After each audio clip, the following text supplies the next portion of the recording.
theme which is relevant to Pesach. We are only 3 days away from Pesach, so I believe it is entirely appropriate to do that.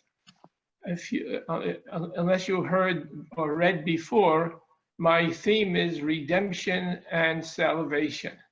Now, redemption is Geula. I think if I cited the Hebrew equivalent of these terms, you would be able to grasp their significance a little better. We're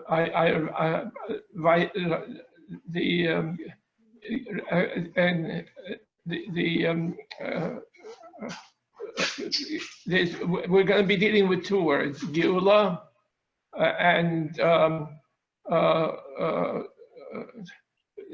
that is to say salvation, and Geula is the redemption. Okay.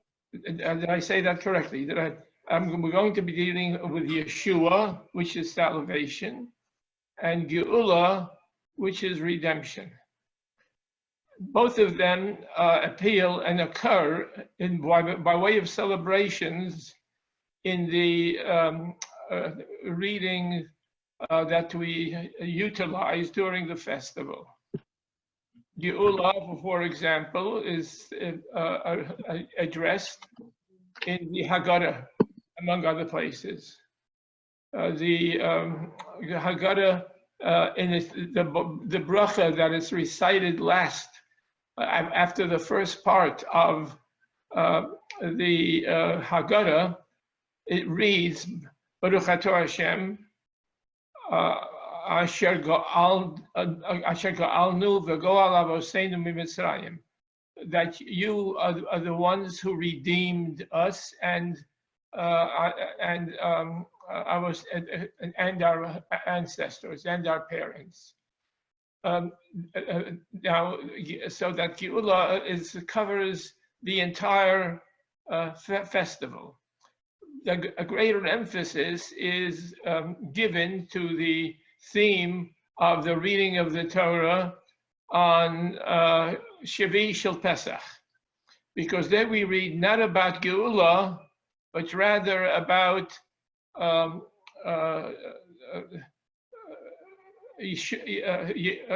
Yeshua. What was the episode? Of course you know it. The people of Israel were being pursued by the Egyptians, and they found themselves at the Red Sea, and they were cornered in a sense. The people of Israel were pursued by the army on one side and were held back on the other side by the sea. And they were very frightened, of course, and they didn't know what to do. So they complained to Moshe Rabbeinu, and he said to them, "Hisyatzvu ureu et Yeshuas Hashem." Stand here, and you will see the salvation that God will bring to you. So no longer are we talking about redemption, but rather we are talking about as salvation. These are two different concepts, and I'm going to have to elaborate a little bit on both, but more on redemption, because that's the theme that really interests me. We find these two concepts in other contexts that we find ourselves in the synagogue. For example, in the Hallel that we recite, especially on Rosh Chodesh and on the holidays, Shalosh Regalim, etc., we find Ona Hashem Hoshiana, and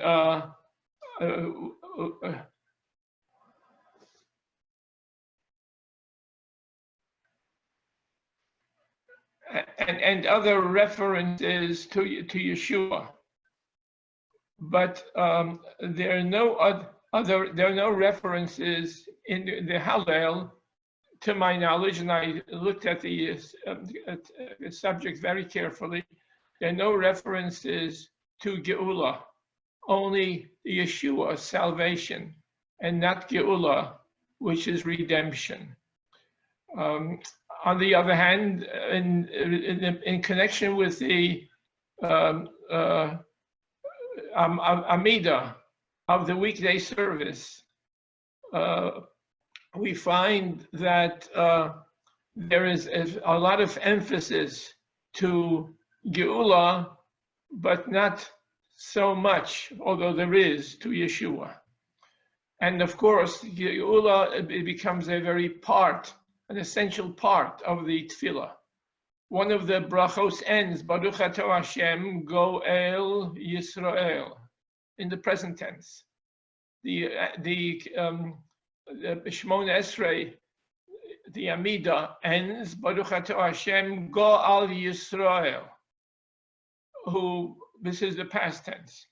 But in any case, the emphasis is on the Amida, and not only that, as on Geula, and not only that, but it is essential to note that there is a principle with regard to the relationship of the Shemona Esrei and the Berchos Kriya Shema, the Kriya Shema portion, in that they are the halacha is when you daven, when you pray, and you're about to end the Kriya Shema portion and start the Yamida portion, the principle is Somchin Geula, Somchin Geula L'Tfilah. We have to bring close the statement of Geula, of redemption, to the in the Kriya Shema brachos, to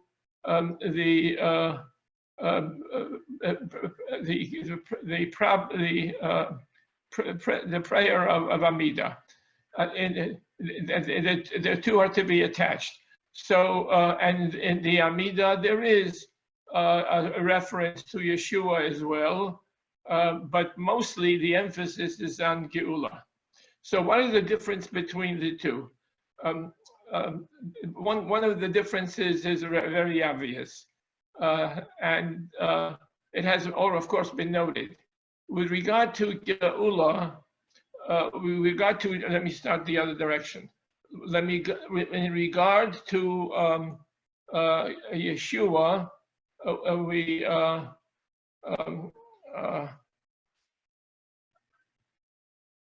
we try to define it, and the statement is Yeshuas Hashem Keherefayim. I wonder whether you have ever noted that Yeshuas Hashem Keherefayim. One would think that this is a phrase which is found in Chazal, in the rabbinic literature. The truth of the matter is, it is not. It is a kind of motto adapted by the Jewish community for the description of the nature of Yeshua. This means, if it's Keherefayim, it means that the salvation by God occurs, Keherefayim, in a moment, like the flash, like the flashing of an eyelid. It doesn't take long. Yeshua is an instant kind of event. On the other hand, Geula, salvation, is a very long collection of events.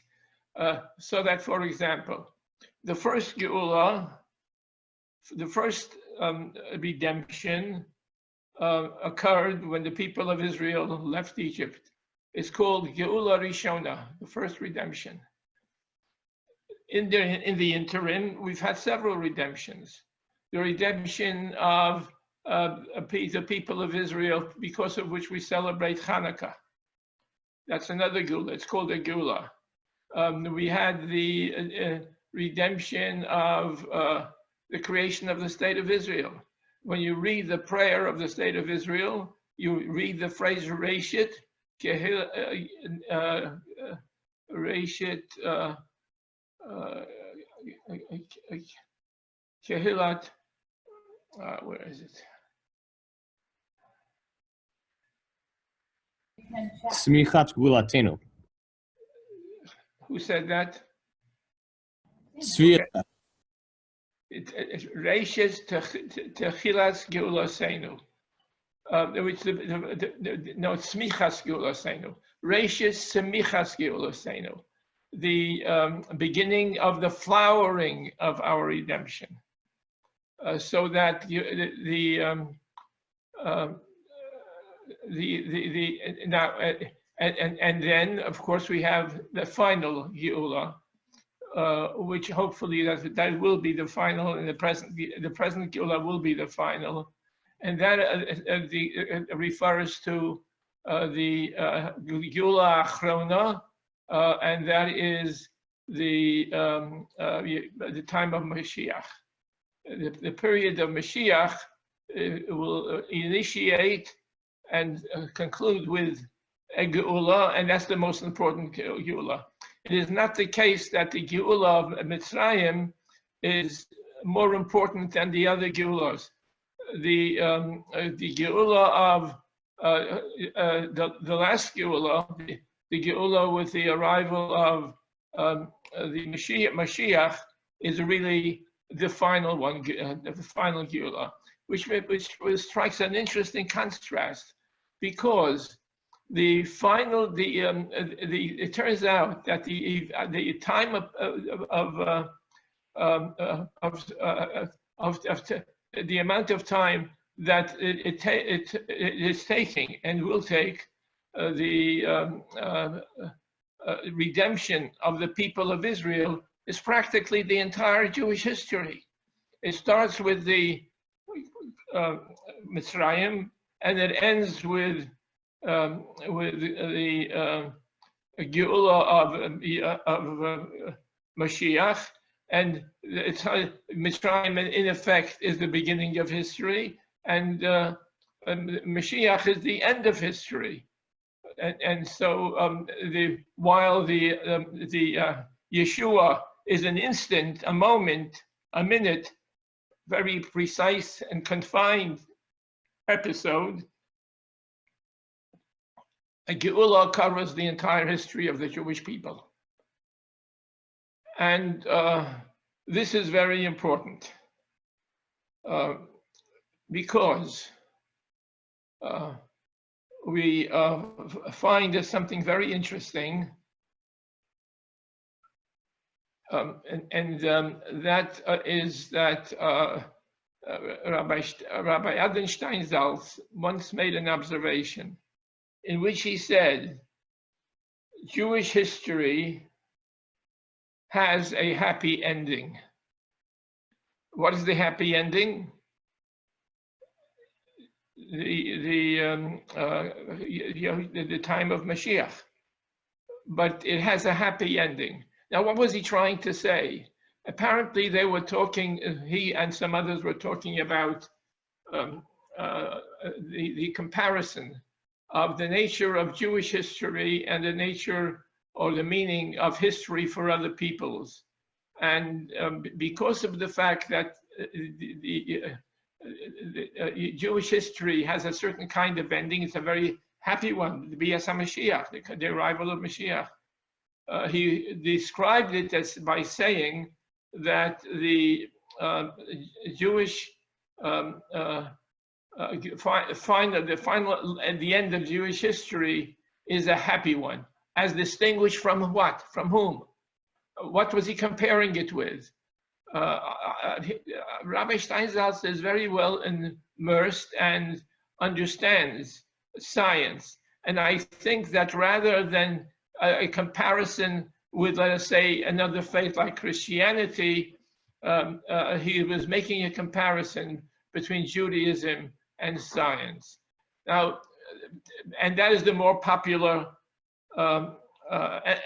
academic enterprise today.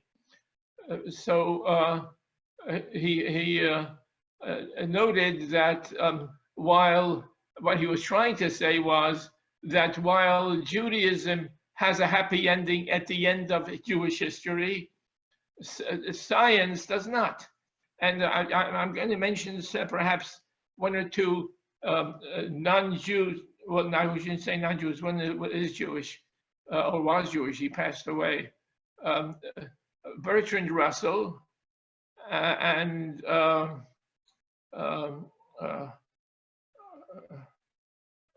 Ernest Nagel. Bertrand Russell and Ernest Nagel. Bertrand Russell wrote an essay, The Faith of a Liberal. By the way, Bertrand Russell was a great thinker. He contributed significantly to the enterprise of philosophy in the 20th century. Among other things, he demonstrated the identity of mathematics, and he was part of that group who demonstrated the identity of mathematics and logic. But he was not a religious man. He was not Jewish, he was not a religious man. And he wrote an essay in which he said that we don't know in what direction or where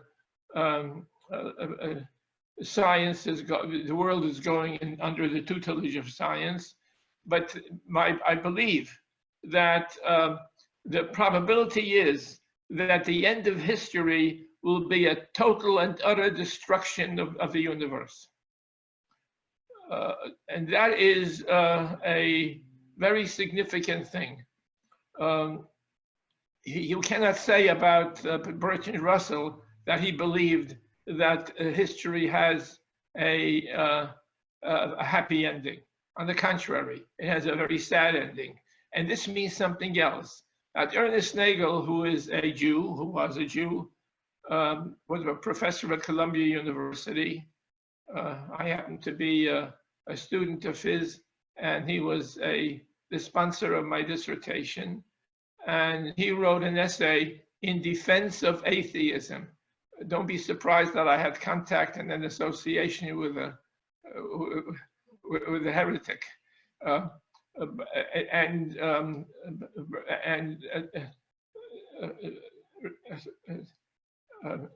Ernest Nagel wrote an essay on in defense of atheism. He described several properties of such a person, but one of them was that an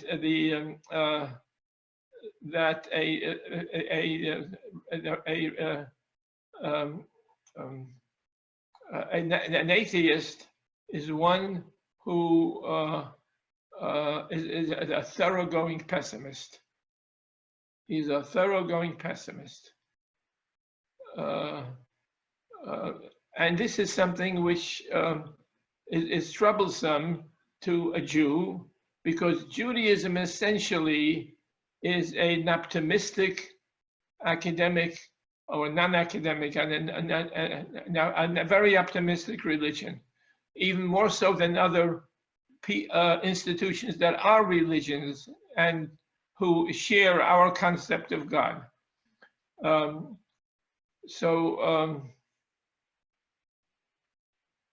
What I'm saying is, therefore, that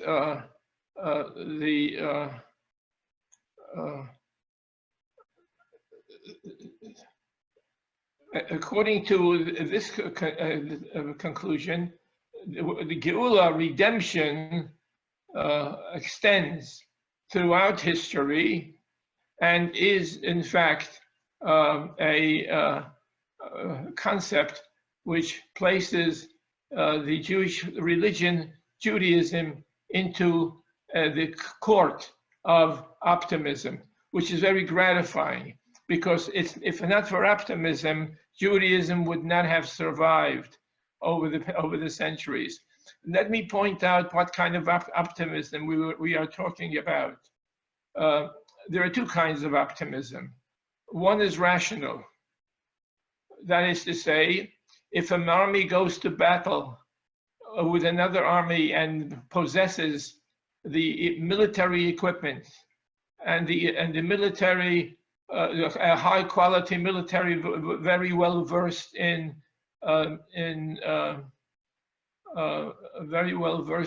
military actions, then we expect him to lead his army to victory, especially if his army outnumbers the enemy's army, clearly.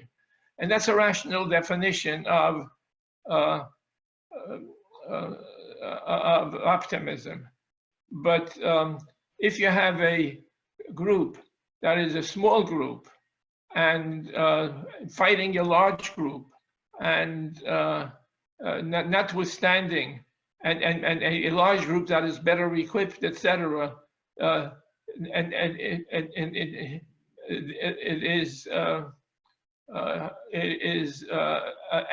they still win the war, the smaller group, then we have here a very extraordinary, non-rational state of affairs. Such a situation existed, for example, in Hanukkah, when the Hashmonaim were able to defeat a very large and well-equipped army. So we have a situation where the optimism is not an optimism of reason, based on reason. It is an optimism based on faith. So it's a faith-inspired kind of optimism. And this is what the Jewish people had, because when, even in the state of Israel, for example, recently, when they fought in order to reestablish the state of Israel, the Israelis were very few in numbers, with little equipment, especially in the early years, and they still won every battle. They had to do so to survive. So that's the kind of faith, and that's the kind of optimism that the Jewish people have had, and for that reason they survived over the years. So this has to do with redemption. The Jewish people were redeemed and were able to redeem themselves together with the help of God, of course, over the years many times, and they were able to survive. Now,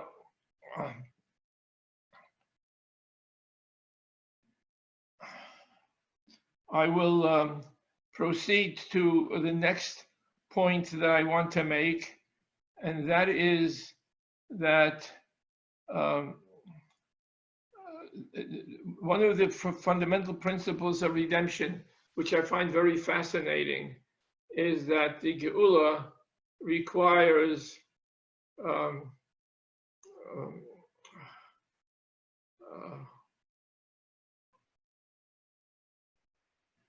or not requires, that the Geula is prompted by the experience of pain, which is to say that the experience of pain is part of the actions of the Jewish people when they were striving to achieve a redemption. And go over all of the, let me first read the Rabbinic Commentary. Rabbi Shimon ben Yochai Omer, Rabbi Shimon ben Yochai said, Gimel matanos tovos nosan HaKadosh Baruch Hu leYisrael, v'kulan lo nosan ela al yedei Yisurin, v'elu hein, Torah, Eretz Yisrael, v'yolam haba. God gave the people of Israel 3 gifts, and none of them was received until they experienced a great deal of yisurin, pain, anguish. And these 3 are Torah, which in a sense is also a part of the redemption story of the Jewish people. Eretz Yisrael, land of Israel, and Olam Haba, and the world to come. By the way, that phrase is ambiguous. Sometimes it is used to refer to the Messianic period, which is a this-worldly achievement, which is to say that in this world, that's by the way, the Rambam accepts that view. This world, there will come a time which is the end of history during the Messianic period, when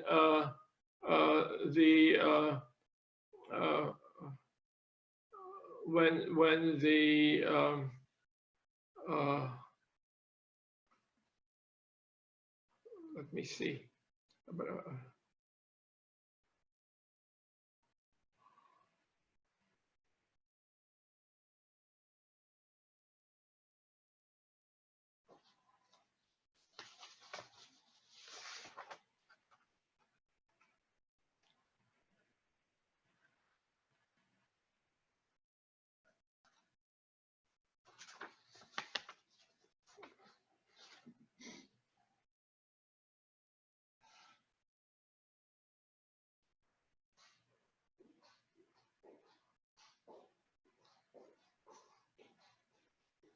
They will come. What was I talking about? Anybody there to suggest?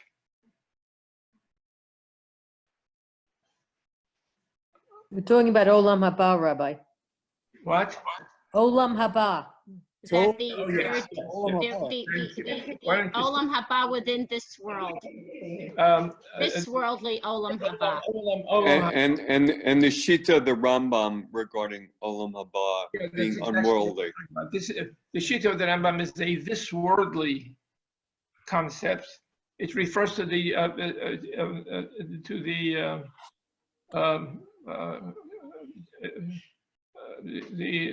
coming of the Messiah, and the other meaning of Olam Haba is the transcendental world, not this world, but the other world. The other world, it's a transcendental entity where where people who are tzaddikim are its population. As a matter of fact, the definition of this Olam Haba, the future world, is tzaddikim yoshvin v'yatorosehem berashehem v'nehenen mizef hashchina. The tzaddikim sit with the crowns on their heads, and they appreciate the joy, the rays that are coming from from God. So this refers to the award, also to an award. But right now, I'm not talking about that, because that is, as I say, transcendental, not only in terms of existence, but in terms of understanding. But I'm talking about the Olam Haba, which is the world here and now, which is the days of the Mashiach.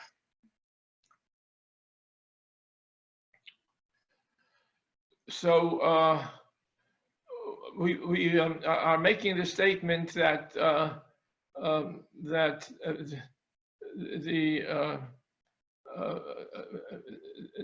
in order for that, at the time of Mashiach, or even before the times of the Mashiach, the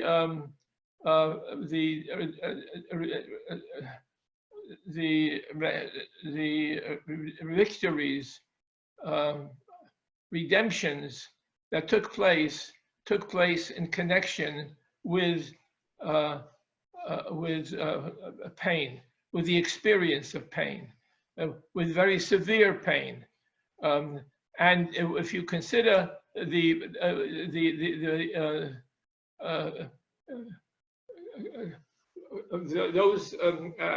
those achievements, those successes, those victories that the people of Israel had, it was previously characterized by an abundance of pain, and very severe pain. This is the nature of the redemption.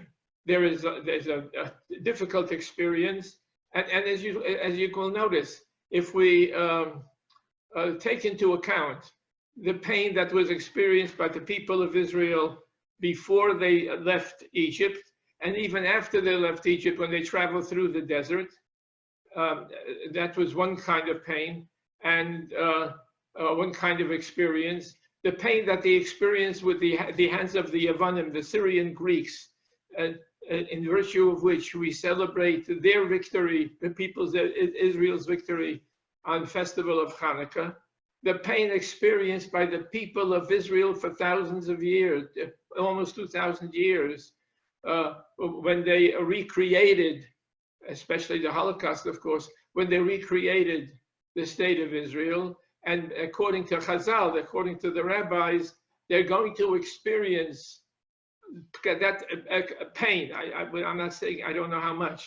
With the Yemos HaMashiach,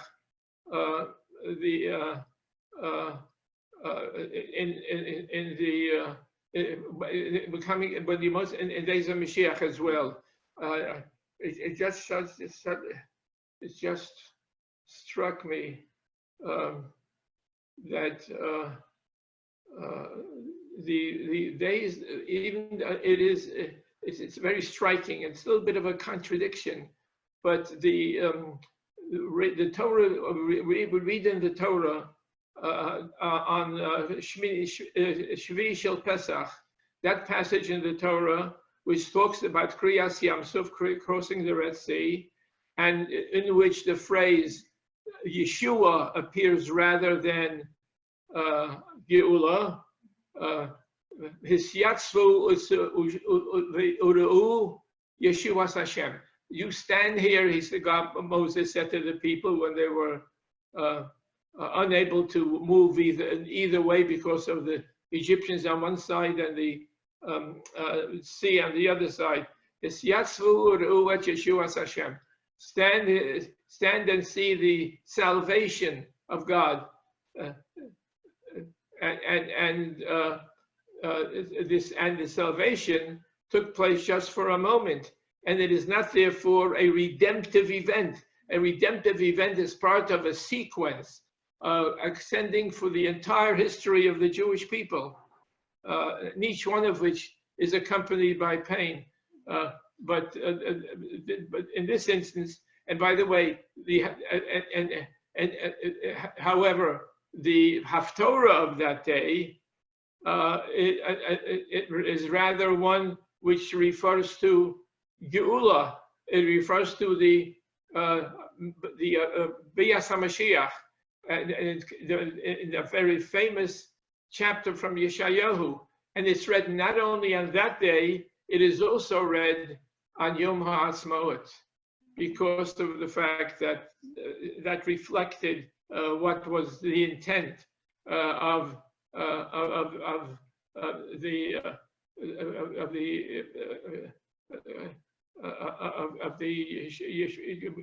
Yemos HaMashiach. So this is the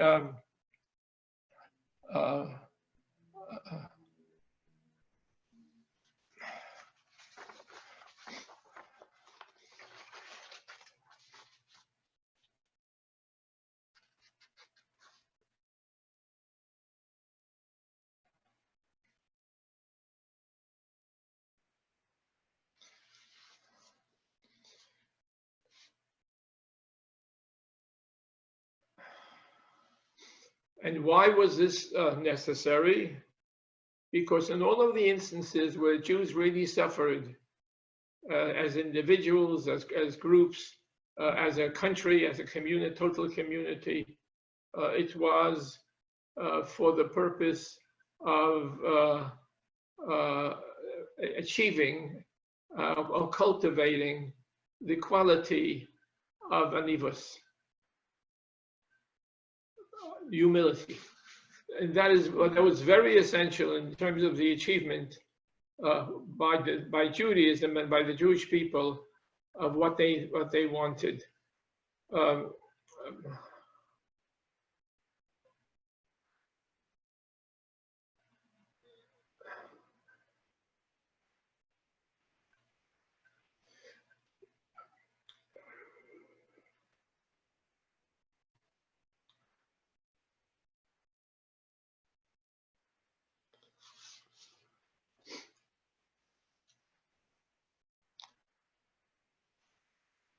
And in order to be able to achieve what they thought, what the Jewish community actually did achieve, they had to have, as I said, pain, which was an entity that was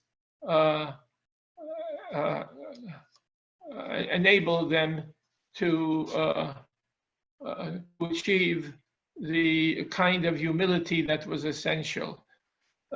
The pain itself.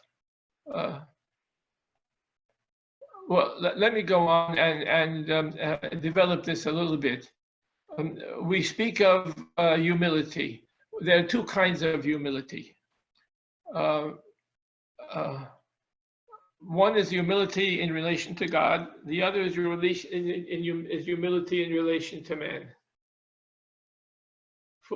The Ramban deduces the obligation to teach each Jew to be humble from the paragraph in the Torah which speaks of the king. The king of Israel, according to the Torah prescription, was not permitted to take too many wives, although he was permitted to take 16. There was a beautiful concession, and he couldn't take too many horses and to go to Egypt and to do battle or whatever the case was.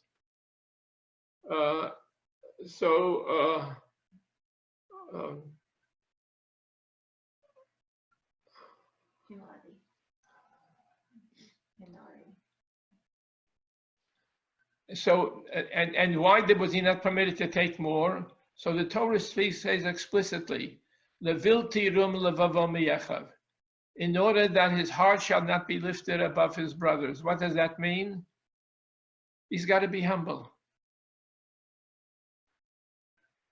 So how do we know that? And the Ramban adds that this is the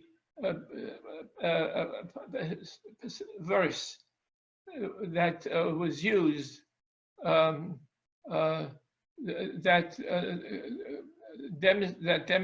this is the verse that was actually is, and this is the mitzvah from which we deduce the obligation, the mitzvah, that there is a mitzvah for all Jews to cultivate the property of anivus.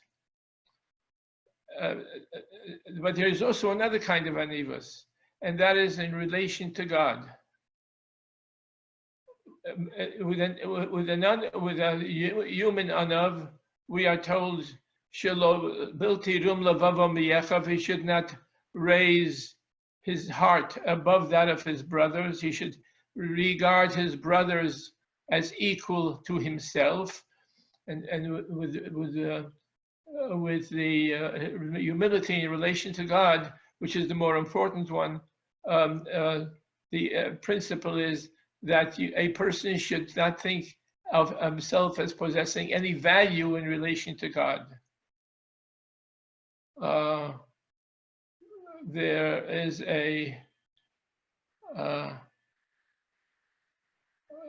I think it's in the Tehillim, "V'anochi tolas v'lo ish."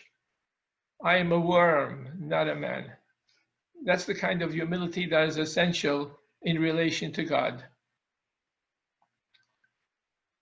But then with regard to both,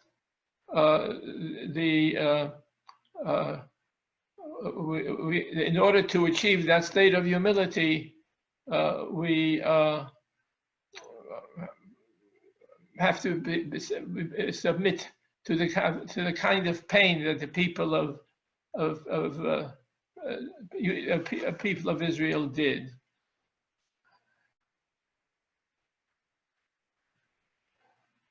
Well, let me go down the line.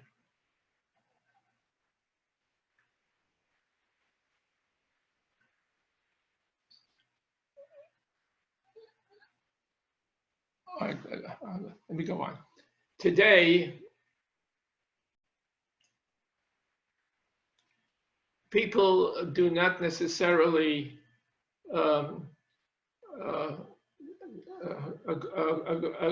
along with this prescription of humility, especially if they're not Jews, and they create a certain kind of problem for the people, for mankind. Let me put it in another way. I sometimes try to compare what takes place in society today in relation to, in contrast with what took place in at least American society decades ago. What took place in American society decades ago was, relatively speaking, comparatively moral, religious, and it was admirable, relatively speaking. Of course, it wasn't all perfect, but it was admirable. That is, that there was conduct that was somewhat moral and religious, and one which made me and many others like myself very comfortable. Now we have a society in the United States, and probably maybe around the world as well, which is very arrogant, comparatively speaking. Very arrogant. What do I mean?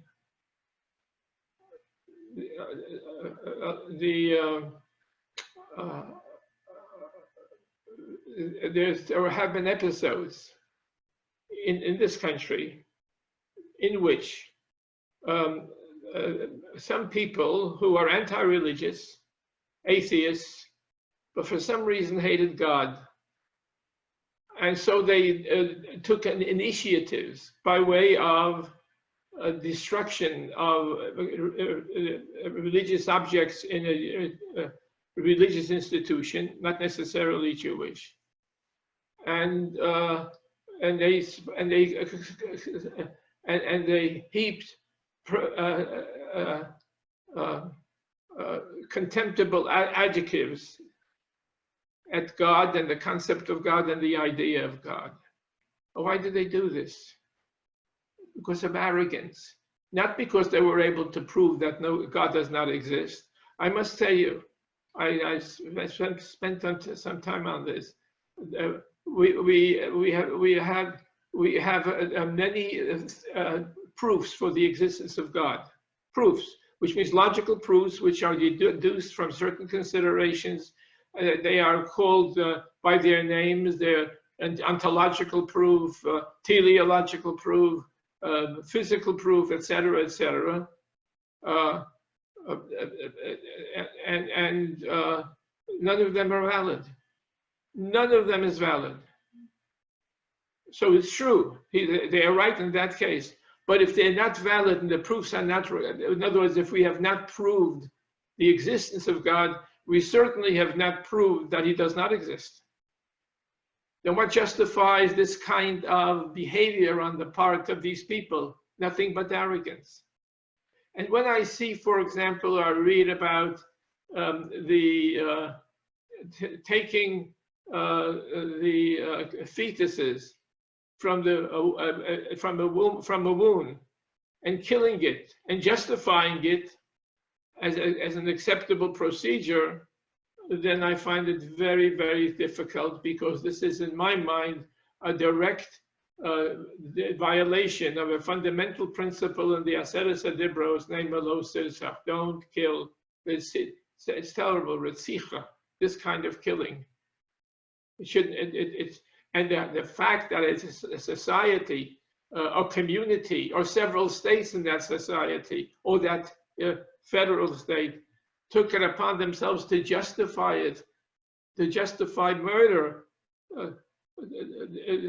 It's just, to me, it's incredible. How could we permit that? This is, again, this is arrogance. What do I mean by arrogance in this instance? Undertaking to act and to legislate principles which we have no right to do,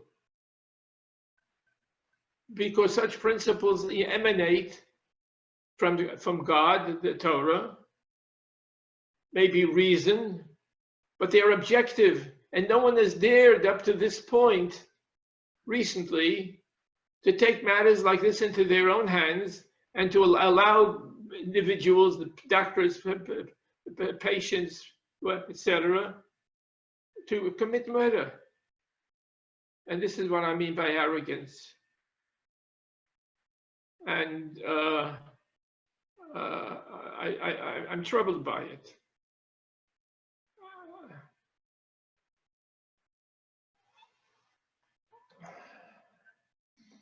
By the way, I left out something which I'm going to go back to, which I like very much, and I think is very important, and namely a comment by Bachya ibn Pekuda, the author of the Chovos Halvavos, about humility. Humility, he said, is the most important moral virtue. It lies at the basis of every virtue in the moral code. And we ought to be very careful about occupying ourselves with the approval and the implementation of the principle of humility in every one of our contexts, whenever possible. Why is this so? Because what does humility mean? It means, as I said before, I am no better than anybody else. And certainly I am less good than God.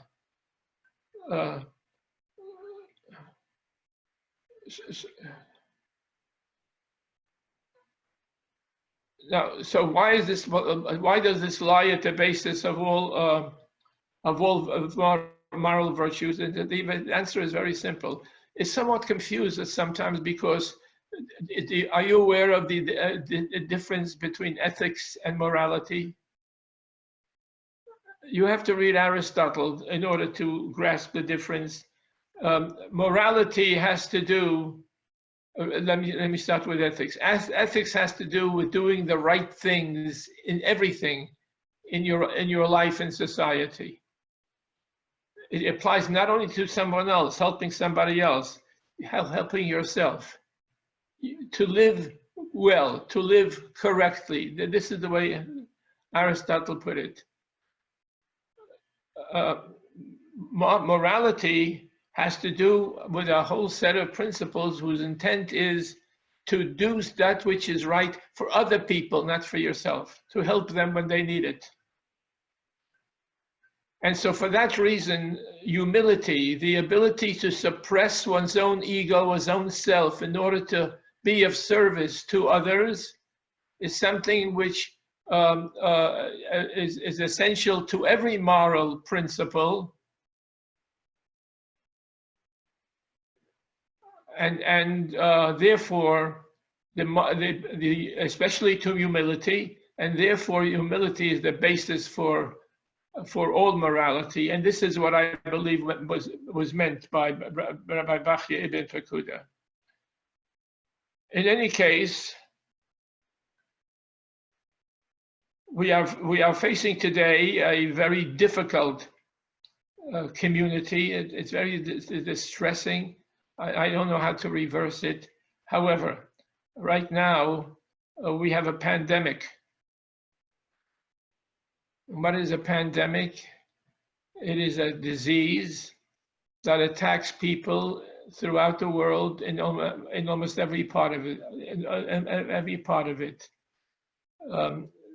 I have a feeling, a sense, that because of the way this pandemic works, and it is applicable to every aspect or every portion of mankind, that there is a possibility that the amount of the strength of humility will be expanded in the world. People will become more humble. They will have suffered, and especially even if they don't suffer precisely by contracting the fever and the disease, they will see other people, members of their family. They will be see themselves locked in their own home and isolated and unable to move and suffering from the fever, so to speak, that occurs when you're locked into your home and you can't liberate and get out and enjoy life to some extent. So I believe that humility is one of the most important, if not the most important, moral principle that needs to be expanded and to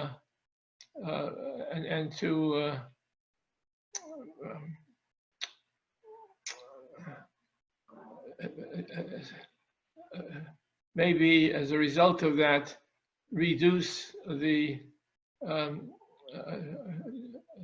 disease in the community and be with this moral principle, humility, we might be able to impress the importance of mankind in the United States of doing teshuvah, which would be a very nice thing to do, and to live in a better world. I'm going to stop here. I did have to skip a little bit because the time was not right. I was taking up too much of it. So, and I know that some of you might want to make a comment or have a question. I certainly would welcome that if you are so interested. Thank you so much, Rabbi Roth, as always, for your profound and elegant words. At this point, if anyone wants to share a comment, a question, or say something to Rabbi Roth, feel free to unmute yourself and direct your question and your words to the Rabbi.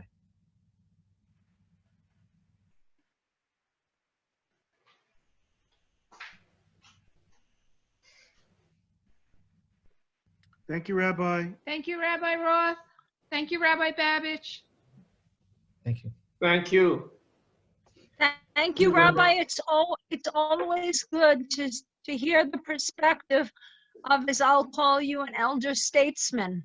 And it's beautiful that you can still give over such amazing words.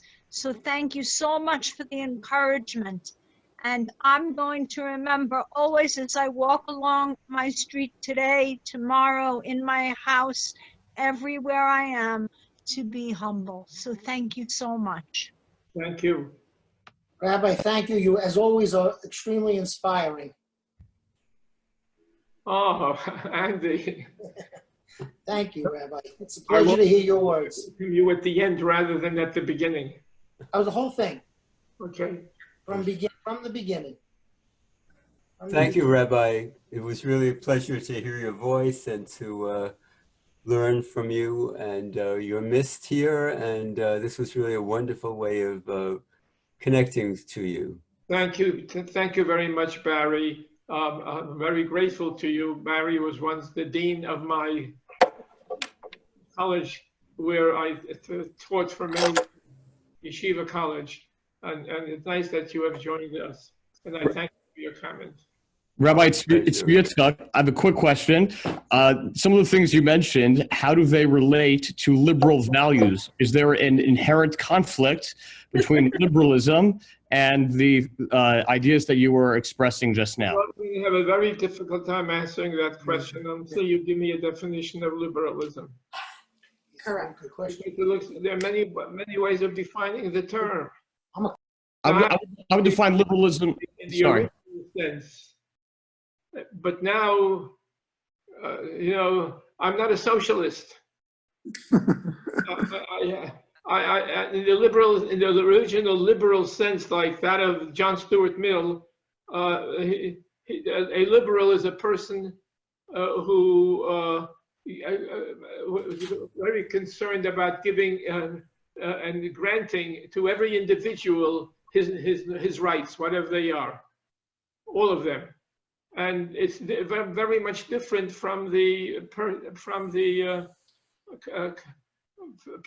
arrangements or the definition that are given today, especially by one party as distinguished from the other. What else can I tell you about liberalism? In truth, if you ask me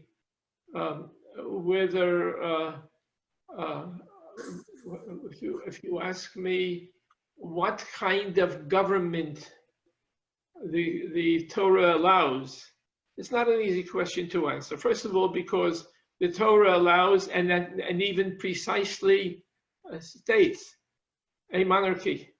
That's the answer. We spoke about a king in the lecture. And so a monarchy is apparently the kind of government that is most desired. And yet we have not adhered to that. But we did hear with the institutions which are defined in the halacha, particularly in the halacha dealing with business matters, etc., the Choshen Mishpat, it is I would say, justifies saying that Judaism, the Torah, allows and even recommends a capitalistic society.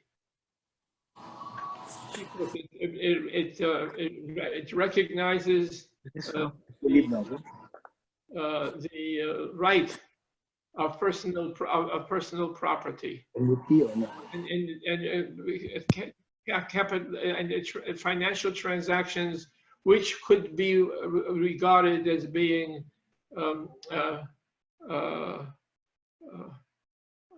capitalistic. Rabbi, just wanted to say thank you for your inspiring words. It's always wonderful to hear you and to learn from you. Thank you. Rabbi, long live rationalists. Long live the rationalists. The rationalists. Well, what do you mean by the rationalist? There are two definitions of rationalist. Go on. One of them is one who uses reason or logic to deduce conclusions from premises. And the other is one who holds himself in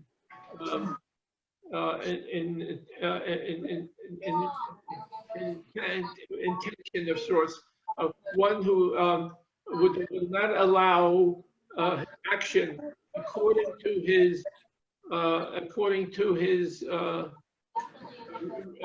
emotions when he's being pushed emotively, unless they can justify themselves by reason. Oh, that's me, Rabbi. What, that's you? By the way, this I must tell you. I'll give you another Maimer Chazal.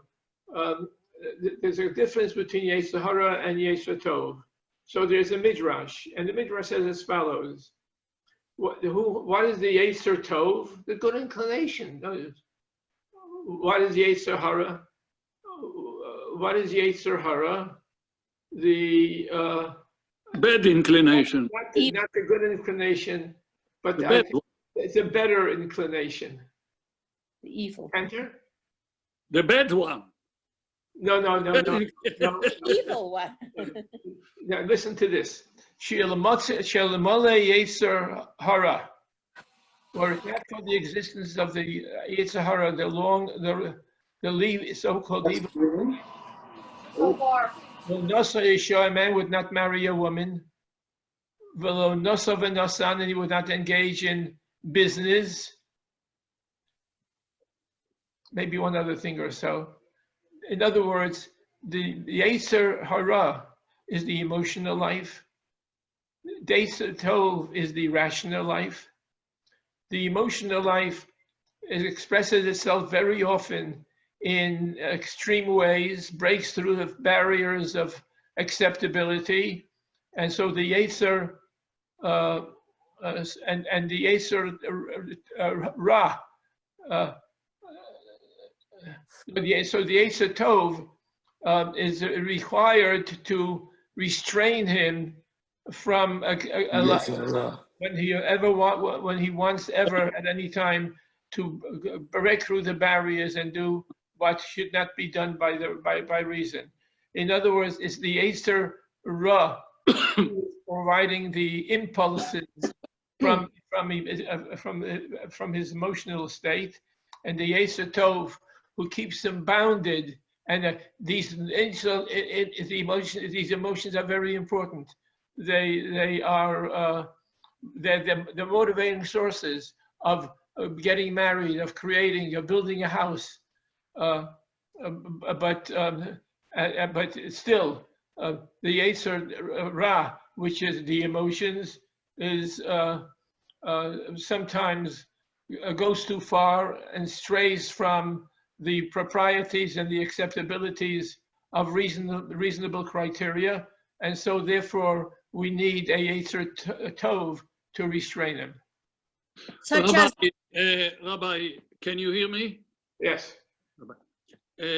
First of all, to listen to you took me back to the close to 20 years that we worked together day by day, and with tremendous understanding, appreciation. I think it's sure that I enjoyed listening to you more than you enjoyed listening to me.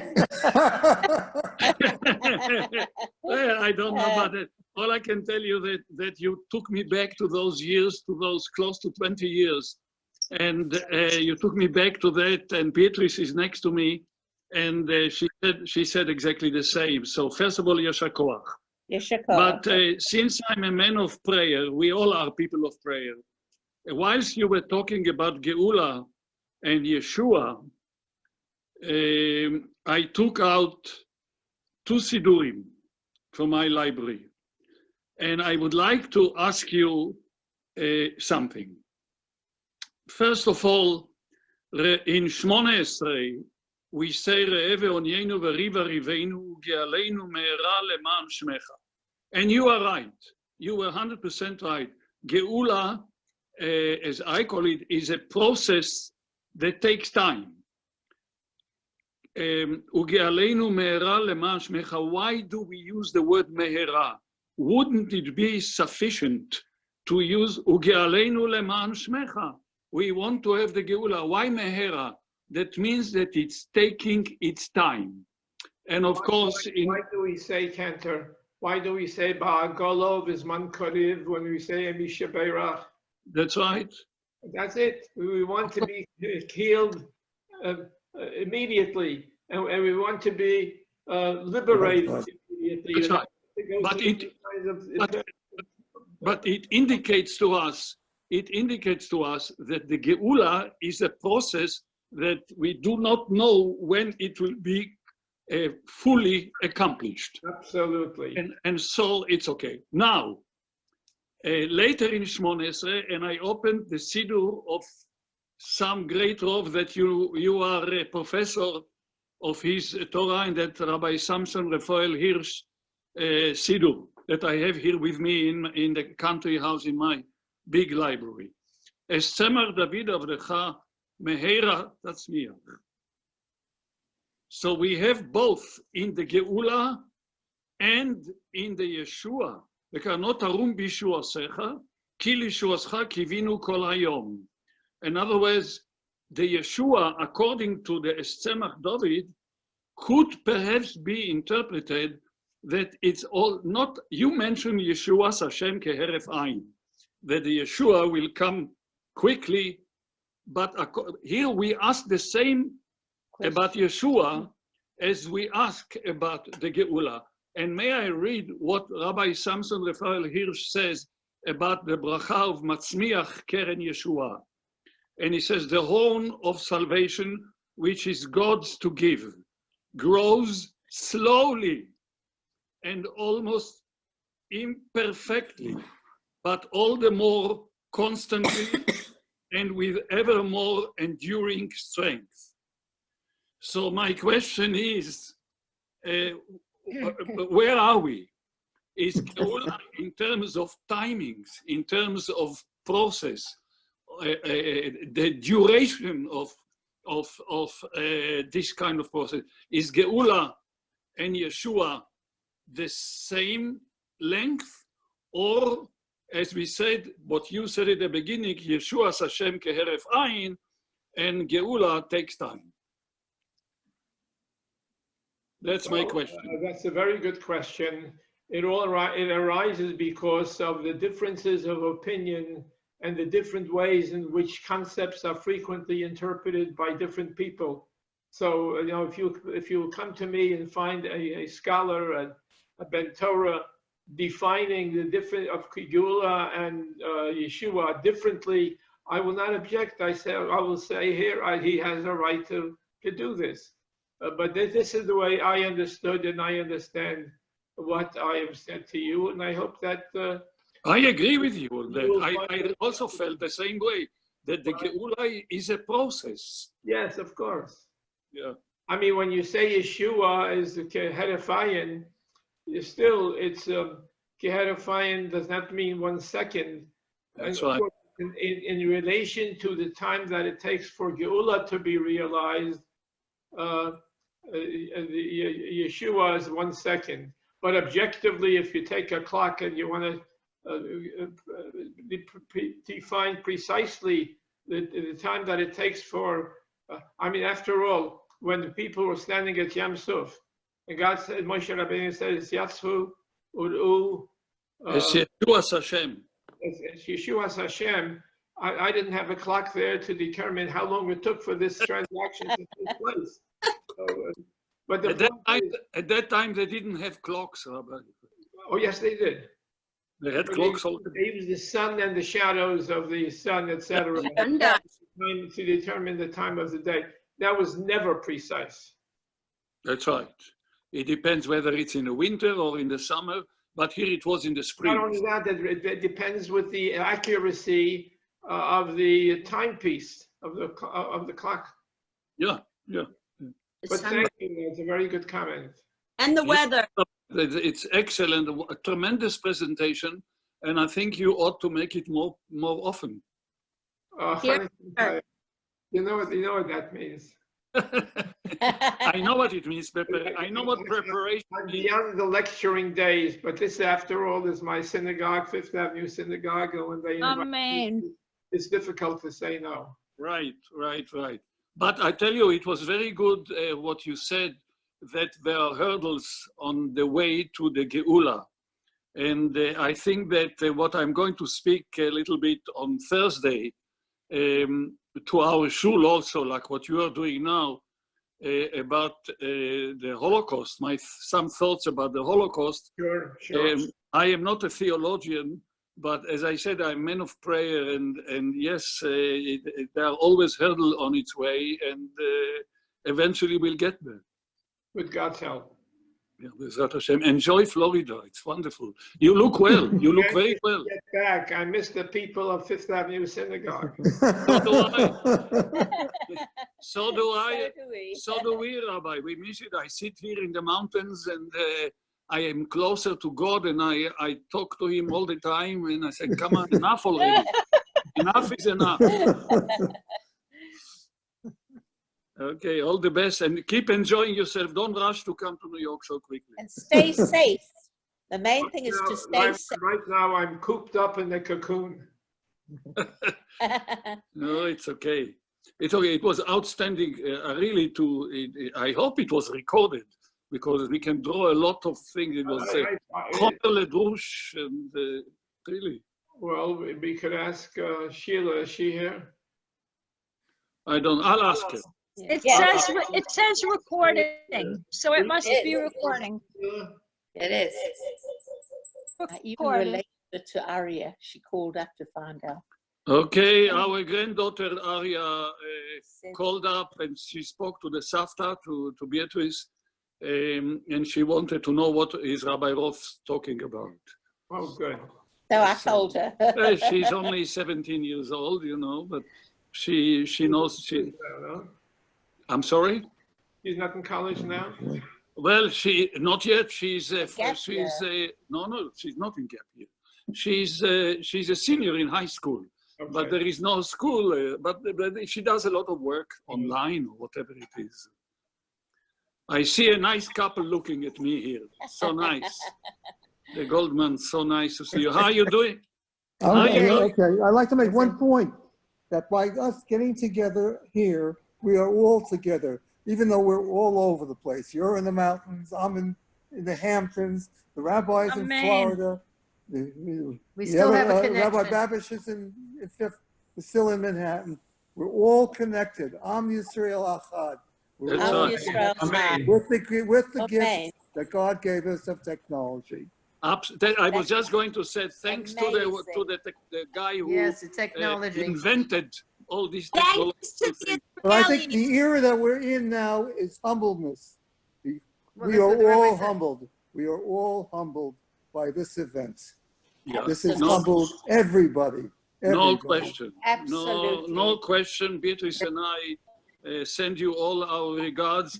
Try, if you can, to join me on Thursday. I don't remember what time it is, but I'm going to play you a recording of a Kelmale Rachamim for the Holocaust that I sang in Madison Square Garden, and the guest speaker was at that time President Clinton. So, and I'll tell you more what happened there when he came, but I want to talk about some thoughts about the Shoah and the family, how many members we lost in the family, but now we are talking about Rabbi Roth's lecture. And for that, we called in school 100%. Tov me'od. Any other comments? Thank for you. Rabbi Thank Roth? you. Thank you. The privilege, Rabbi. Stay healthy and Thank give you us more all for lectures. joining me. I very much appreciate it. Rabbi, thank you and be well. It makes me feel as if I'm really at home. I'm sorry, I didn't hear you. Thank you, Rabbi.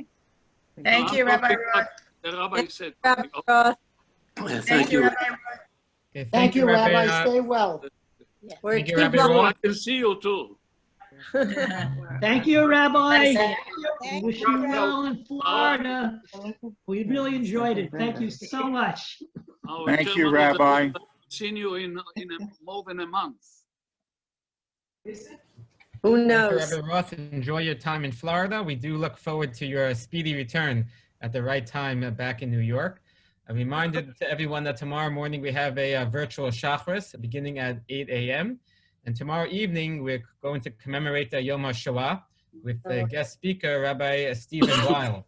That'll take place beginning at 7:30 tomorrow evening, also via Zoom. So please look out for information tomorrow about that important program. Wish everyone a good evening, a safe evening. Once again, it's so wonderful to see everyone and to see Rabbi Roth and to hear his usual words of wisdom in a very profound way. And thank you all and have a wonderful evening. Good night. Same to you. Thank you. Thank you, Rabbi. Rabbi Babish. The perfect man to speak about humility, who lives it. Yes, he does. So sweet. Oh. Yes. Toda. Thank you. Bye, Rabbi Roth. Goodbye, Rabbi. Rabbi. Thank you very much. Bye. Hi, Mosh. Hi, how are you? Good. How are you? Excellent, excellent. Haven't seen you in so long.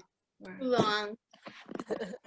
We're in Florida also, right near the rabbi, but we We can't know get. that. We know that. Go to Rolling Pin. Go to Rolling Pin and get one of those guava pastries, guys. Their prune pastries good. Oh, I like the guava.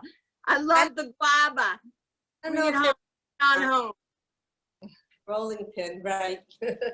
Bye-bye, everybody. How do I get out? How do I get out of this here? I don't even know how to get out. Hit leave meeting. Okay. All the Okay, best. bye. All the best to you all. When Bye. it's all done, is it Laila only? tov. Laila tov to you all. Rabbi, you, Rabbi Roth. Let me leave meeting. Okay. It's Marcia. Sharon, thanks for all the help you gave us. She's gonna call you in a minute. She got off, I think. She'll probably call you in a minute. Okay. All right? I'm gonna look for a better rudder, Rabbi Roth. A All right.